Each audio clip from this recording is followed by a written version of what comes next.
Buterevu simanyi oba kyenyinza okuba nga mpita breaking news wabula ate nsobola okugamba nti gegano mulindwa abangi gwe badde balindirira okulaba ate munnange ku nsonga His Excellency Robert Kyagulanyi Ssentamu azayogeddeko mu kaseera kano mu Geneva Summit ate ne mu kaseera kano ekyakoya ensonga zakyusemuko ez'obudde abangi babadde ate munnange bamulindiridde ku ssaawa 9:45 wabula ate byawanvuyemuko nga bw'omanya ate munnange ensonga ezitwaliramu ensi yonna oba amawanga ag'enjawulo ageetoolodde ensi yonna kale no mu kaseera kano wentukidde oba wondabira mu kaseera kano His Excellency Robert Kyagulanyi Ssentamu yakamaliriza okuba nga ate munnange ayogera ensonga zo nkugambye nti azituusizza oba nsobola kugamba nti azituusizza okusinziira ku ki kyogenda okuba nga ate munnange wekkaanya oba ng'olaba ku mulundi guno osobola okuba ng'ojjukiramu nti ate gubadde mulundi gwe gwakubiri era naye akyogedde nti ate munnange ng'ayogerako mu Geneva Summit kale nno bye bisinga byayogeraho ku mulundi guli 2021 ne ku mulundi guno ate munnange bye byahapeninga mu kalulu kana katambula ka 2026 era abikonyeho katono wabula ate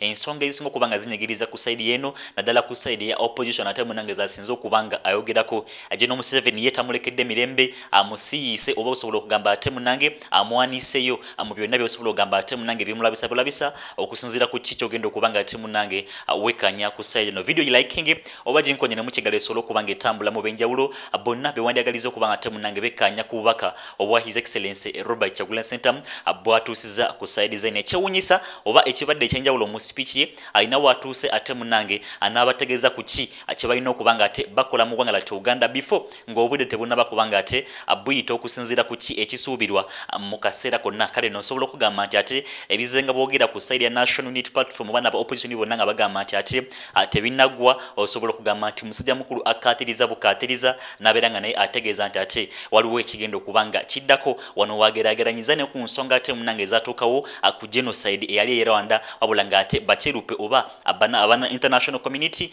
abatuka okuleeta obuyambi ng'obudde bulireti nnyo bibadde bigambo bya His Excellency Robert Kyagulanyi Ssentamu nkugambye nti video gye liking oba gikune mu kigalo esobola okuba nga etambula nkwe ku nsonga zino osobola okuba nga ozekkanya nakugamba nti abaseso ku mukutu feels exclusive tusinzira okuba nga ate tukusembereza ensonga semasonga kale nno akankuwe ate munaye ku speech ebadde yakasameme speech ebadde lindiriddwa ensi yonna okusinzira nti His Excellency Robert Kyagulanyi Ssentamu mu nsonga zino ate munnange atwaliddwa okubeera nga ate a guest of honor nga bw'oyinza okuba nga omutwala bw'otyo wadde nga babaddewo ab'enjawulo abadelivarinze ensonga zaabwe wabula ate ye abadde wanjawulo muko akamukuwe osobola okuba nga ate munnange omwekkaanya ate munawe okomewo otengereko nagalero mu butongole.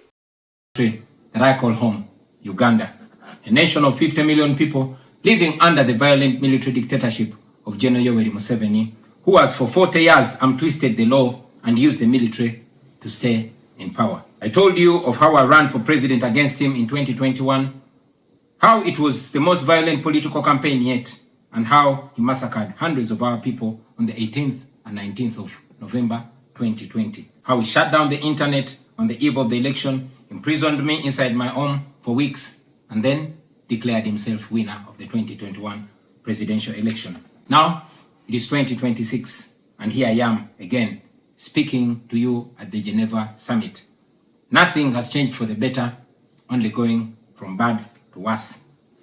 Despite what happened in 2021, we were driven by hope to give it another try.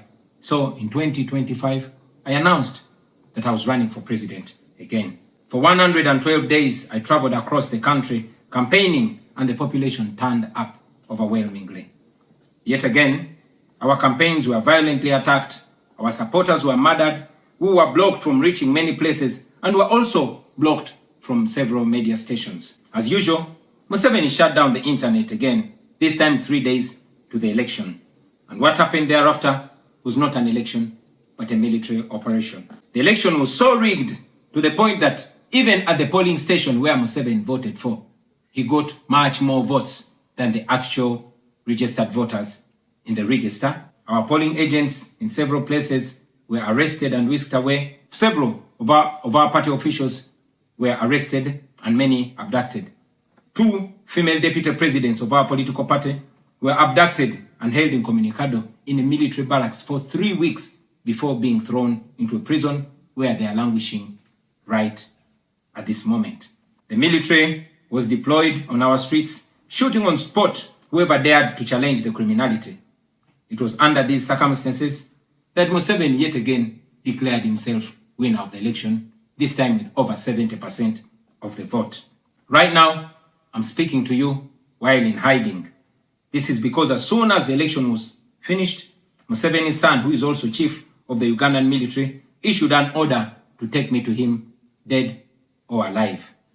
The military acted on his order and raided my home.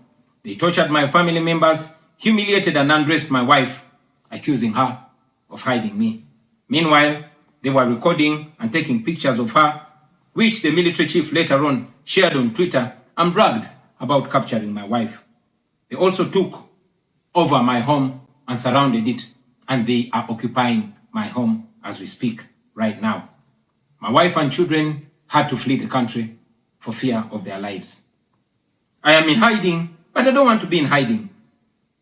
It was necessary though, so I can stay alive and be able to speak to you right now. I've said it before and I say it again, that I'll resurface at the right time in my country. I feel like the international community has abandoned us. They've ignored us and they've left us to the fate of dictators. When I ran for president in 2021, Museveni and his thugs denied their crimes. They killed our people and denied it. They tortured people and denied it. They raided our houses and denied it.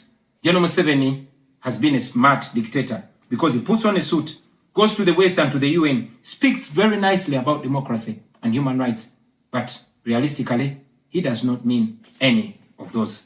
He talks about our so-called Human Rights Commission in Uganda, but the same person closed the UN Human Rights Office in Uganda 2 years ago because they dared to question him about his atrocities.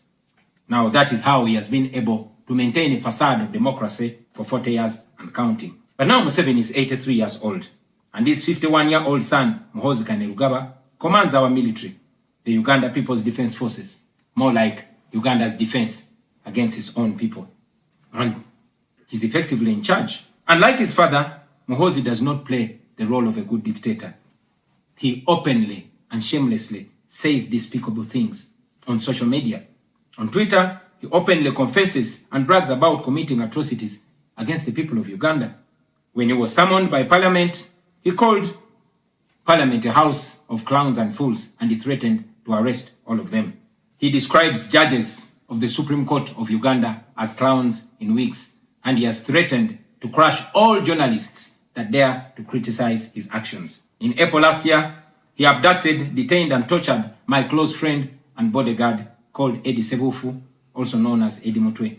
He later on posted on Twitter naked pictures of Eddie, boasting that Eddie Mutwe was in his basement learning Museveni's mother tongue, Unyankole. Last month, he bragged about killing 22 of my friends, and he said that he's praying that I am the 23rd person for him to kill. In other words, Museveni and his son no longer fear international retaliation for their crimes. They've been so emboldened by your lack of action. They know that they can murder their own people, imprison them, torture them, remove their fingernails, push needles down their testicles, and nothing will happen to them. Now, they're using rape as a weapon. Boys and girls, men and women, people of all ages have reported being sexually assaulted by Muhoozi's military. And it's not rare. The majority of the people that they capture and unlawfully imprison have reported being raped, whether men or women. It is no longer possible, ladies and gentlemen, for the international community to deny Museveni's violence and atrocities. It's all over social media.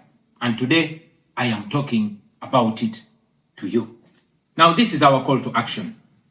The way I see it, if the international community continues to be complacent, then Uganda will go from bad to worse.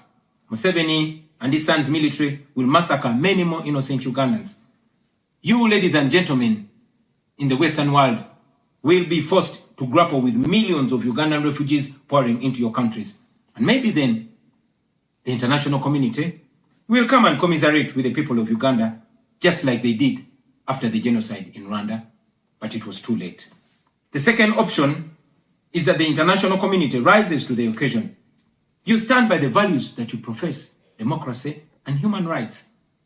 You can rein in on Gen.M7 and his son through targeted sanctions as well as financial and legal pressures. Ladies and gentlemen, Ugandans are not seeking for pity.